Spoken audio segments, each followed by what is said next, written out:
Kumusta mga brad? Kilalanin naman natin si Jang Song-taek na uncle ni Kim Jong-un na kanyang inexecute sa pamamagitan ng pagpapakain sa aso. Bakit ito nagawa ni Kim Jong-un sa kanyang uncle? Kung bago ka lang sa aking channel, huwag kalimutang i-click ang subscribe button at notification bell para updated ka sa mga kwento at trivia na gaya nito. Let's go! December 12, 2013, ginulantang ng buong mundo nang nabalitaan na ang uncle ni Kim Jong-un na matagal na niyang kasakasama ay kanyang inexecute at pinatawan ng hatol na kamatayan. Anong nangyari? Ang uncle ni Kim Jong-un ay si Jang Song-taek. Siya ang asawa ni Kim Kyung-hui na nag-iisang babaeng anak ni Kim Il-sung at nakababatang kapatid ni Kim Jong-il. Si Jang Song-taek ay leading figure sa gobyerno ng North Korea. Siya ay pinanganak noong January 22, 1946 sa Chongjin, North Korea. Graduate sa Kim Il-sung Senior National High School bago mapunta sa Moscow na parte ng Russia. Dito niya pinagpatuloy ang kanyang pag-aaral sa Moscow State University. Nang bumalik sa North Korea si Jang Song-taek, kinasal siya sa kapatid ni Kim Jong-il na si Kim Kyung-hui. Sila ay may anak na babae, si Jang Kung-sung, na naninirahan sa Paris bilang international student. Anyway, pag-usapan muna natin saglit itong anak ni Jang Song-taek na si Jang Kung-sung. Tulad ng sinabi ko kanina, naninirahan siya at nag-aaral sa Paris. Ayon sa mga kaibigan niya sa Paris, si Jang Kung-sung ay matangkad at maganda by Western standards. Hindi nga daw nila alam na North Korean ito eh. Si Kim Jong-il pa ang leader ng North Korea that time. Nang maglabas ang order ang gobyerno ng North na pabalikin ang 29 years old noon na si Jang Kung-sung. Pero tumangging bumalik si Jang Kung-sung sa Pyongyang. Kaya ito ay nagpakamatay sa pamamagitan ng pag-overdose ng sleeping pills. Isa rin sa dahilan ng kanyang pagpapakamatay dahil tutol ang kanyang magulang na ikasal siya sa kanyang manliligaw sa Paris. Okay, balik na tayo kay Jang Song-taek.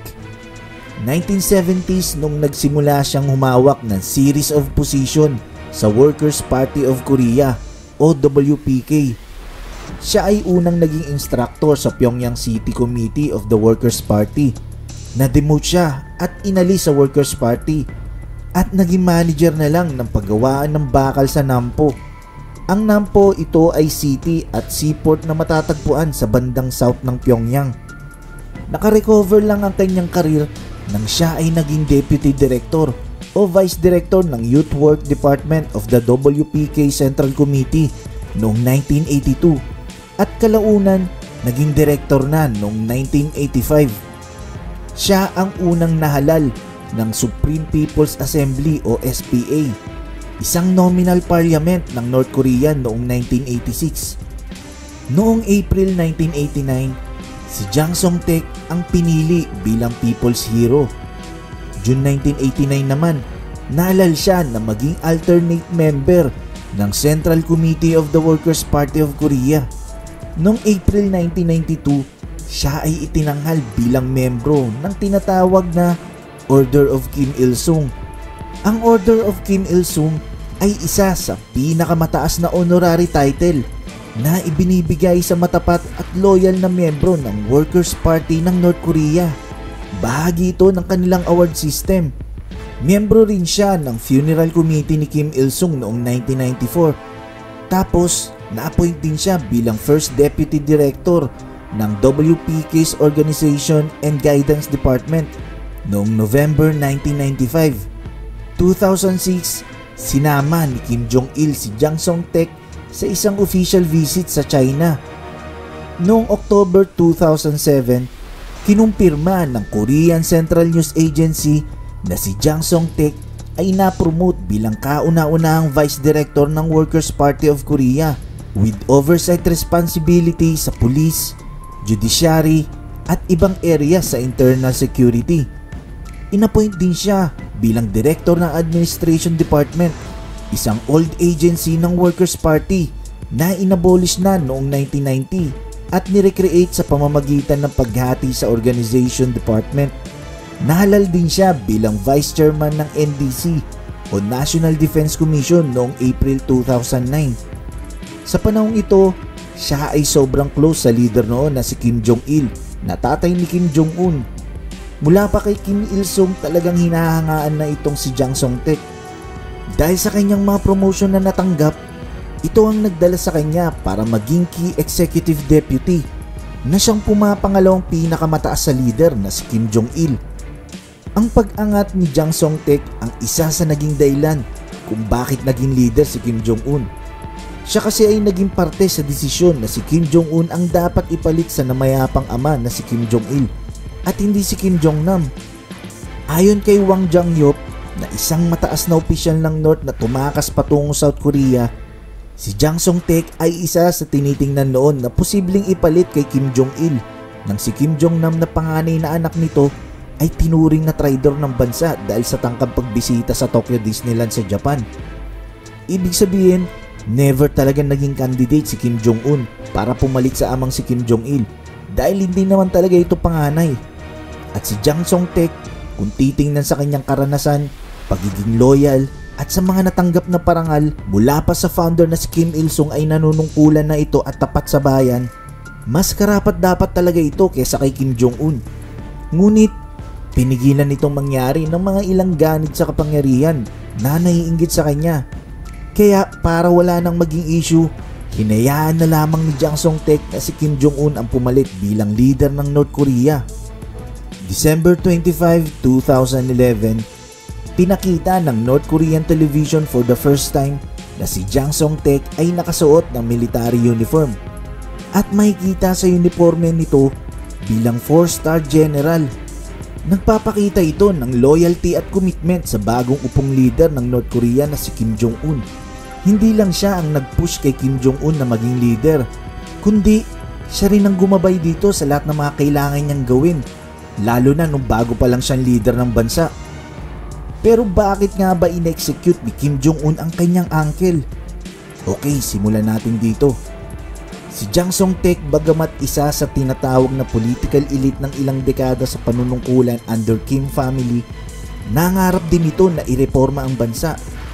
Sabi ng isang North Korean diplomat sa ibang bansa na tumakas rin patungong South Korea na minsang nakausap itong si Jang Song-taek pag namimili ito overseas para kay Kim Jong-un, malungkot itong nagkukwento patungkol sa kanilang mamamayan na naghihirap at namamatay sa gutom. Siya rin ay napag-alaman na nakikipag-ugnayan sa China para mapatibay ang relasyon ng isa't isa. Itinayo pa nga niya ang tulay sa Yalu River sa pagitan ng Chinese city of Dadong at Korean city of Sinoiju. Noong December 2013, halos matatapos na ang tulay. Yun din ang buwan na nagkaroon ng meeting ang top North Korean officials na humahawak ng national security and foreign affairs. At hindi inimbitaan dito si Jang Song-taek. Dito na nagsimulang makita na nagkakalamat na sa senior leadership, especially sa relasyon sa pagitan ni Kim Jong-un at ang kanyang all-powerful uncle na si Jang Song-taek. Nababahala si Kim Jong-un sa pagiging malapit ng kanyang uncle sa China kasi baka ito ang maging simula ng revolusyon ng kanyang mamamayan sa ilalim ng kanyang pamumuno. Isa pa sa kinakainis ni Kim Jong-un, ang palagiang pagbibigay simpatsya nito sa kanyang half-brother na si Kim Jong-nam na naninirahan that time sa Macau at under protection ng Chinese government.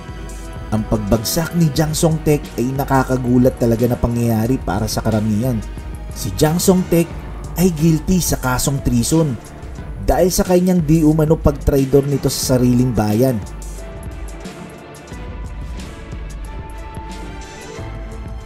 Number 1. Pagkumbinse sa mga tao na hindi dapat bigyan ng respeto o sambahin si Kim Il-sung at Kim Jong-il. Number 2. Pagtaliwas nito sa paniniwala ng monolithic ideological system na sinimula ni Kim Il-sung na kailangan bigyan ng mataas na respeto ang leader ng North Korea. Number 3. Paghihintay daw nito ng pagkakataon na magkaroon ng revolusyon para masakatuparan niya ang kanyang planong reforma. Number 4. Pag-abuso sa tiwala sa kanya ni Kim Jong-un sa kabila ng pagbibigay promotion sa kanya Number 5, marami itong dinemote na opisyal at nagtatag ng sariling power base. Number 6, ang organization na kanyang nasasakupan ay transform niya bilang kanyang small kingdom. Number 7, kinikilala siya ng kanyang mga nasasakupan bilang number 1. Number 8, pagtraidor sa sariling bayan sa loob ng 50 years sa pamamagitan ng pagrenta ng mga lupa sa port ng Rason, North Korea sa mga foreign powers tulad ng China at Russia. Number 9, pagbaliwala sa bagong leadership structure na tintag ng Great Commander sa Supreme National Assembly. Number 10, noong 2009, nag-withdraw daw ito ng 4.6 million euros sa kanyang secret accounts para ilustay sa pagkakasino. Number 11, paghahanda sa military coup para mapatalsik ang kasalukuyang nakaupo na supreme leader na si Kim Jong-un para maging kapalit na prime minister upang maisaayos ang ekonomiya ng bansa. Gagawin niya ito sa pamamagitan ng pakikipagtulungan sa mga eksperyensadong reformers sa ibang bansa. Pinalabas ng live sa North Korean Central Television ang trial ni Jang Song-taek sa pamamagitan ng Special Military Tribunal ng Ministry of State Security o kilala sa State Security Department, at tinawag si Jang Song-taek sa publiko na mas masahol pa sa aso. December 12, 2013, si Jang Song-taek ay in-execute publicly. Pero hindi kaparehas sa ibang public execution sa mga political prisoners nila nasa pamamagitan ng firing squad with machine guns, kundi ito ay sa pamamagitan ng tinatawag na Kwan-jae o execution by dogs. Sinasabi sa report, ang entire process ng execution ay tumagal ng oras. Si Jang Song-taek ay hinubaran at inilagay sa kulungan na mayroong 120 na asong hindi pinakain ng 3 araw at gutom na gutom. Ito ay nasaksihan ni Kim Jong-un at ng 300 na senior officials kung papaano kinain ng buo ang kanyang angkel ng mga aso. Ngunit pahayag ng North Korean Ambassador ng Britain na si Yoon Hak-bong sa isang interview na si Jang Song-taek ay hindi pinakain sa mga nagugutom na aso, kundi siya ay in-execute sa pamamagitan ng firing squad. Matapos ang execution kay Jang Song-taek, lahat ng naging associate niya, mga naging ka-close at nakatransaksyon ay in-execute rin sa pamamagitan ng firing squad. 415 ng mga tagasunod niya under Korean Workers' Party, mahigit 300 katao mula sa kanyang mga affiliated organizations at 200 officers ng State Security Department ang firing squad. Kasama din sa in-execute ang mga senior officials. Ayon sa report, halos 1,000 ang in-execute sa kaso ng uncle ni Kim Jong-un na si Jang Song-taek. Ang Rodom Sinmun na official newspaper ng Central Committee of the Workers' Party of Korea ay sinimulang burahin ang lahat ng reference na nag-uugnay kay Jang Song-taek. Sabi nga, as completely as possible. Sa kanilang website ay nasa halos 20,000 news item na patungkol sa kanya o kasama siya ang binura agad-agad. Maraming larawan ang inedit at inalis siya sa eksena. January 2014, nireport ng South Korean Yonhap News Agency na ang lahat ng kamag-anak o naiwang mga kaanak ni Jang Song-taek, kahit ang mga bata, ay in-execute rin. Wala raw talagang ititira si Kim Jong-un na kaanak nito hanggang sa kaapu-apuhan. Isa sa pamangkin ni Jang Song-taek ay in-execute sa pamamagitan ng pagsunog ng buhay gamit ang flamethrower. Ang lahat ng ito ay nagpapakita na si Kim Jong-un ay hindi natatakot sa sinuman. Kung ang mataas nga na opisyal niya o maging ang kamag-anak niya kaya niyang paslangin, ang ibang tao pa kaya? Hindi lamang ito mensahe sa mga bansang nagtatangkang kalabanin siya, kundi babala rin ito sa mga ordinaryong mamamayan ng North Korea na wala silang ibang pwedeng kapitan maliban sa kanya. Mahirap isipin na may nagaganap na ganito kabrutal na execution sa isang bansa. Isa kasi sa kinababahala ni Kim Jong-un ay yung mapalitan siya bilang supreme leader at mawala ang lahat-lahat na meron siya ngayon. Kaya kung mapapansin, todo effort siya na mapaganda ang kanyang imahe, hindi lamang sa international community, kundi maging sa kanyang mamamayan at nasasakupan. Nais kasi ni Kim Jong-un na mabura lahat sa isipan ng mga taong lahat ng ginawa niyang pagpaslang sa mga tao ng North Korea, lalong-lalo na sa kanyang kapatid at maging sa kanyang uncle. Matatandaan na si Jang Song-taek ay nakikitaan na ng kahabagan sa mga mamamayan nilang nagugutom, kaya isa na itong senyales na namumulat na ito sa kabulukan ng sistema ng North Korea, kaya't nais na nito ireforma ang bansa. Kaso, nabigo siya na gawin ito. Nagustuhan mo ba ang kwentong ito? I-click lang ang like button at i-share ang video na to. Mag-iwan lang ng komento para sa inyong mga salubin. Maraming salamat. Hanggang sa muli.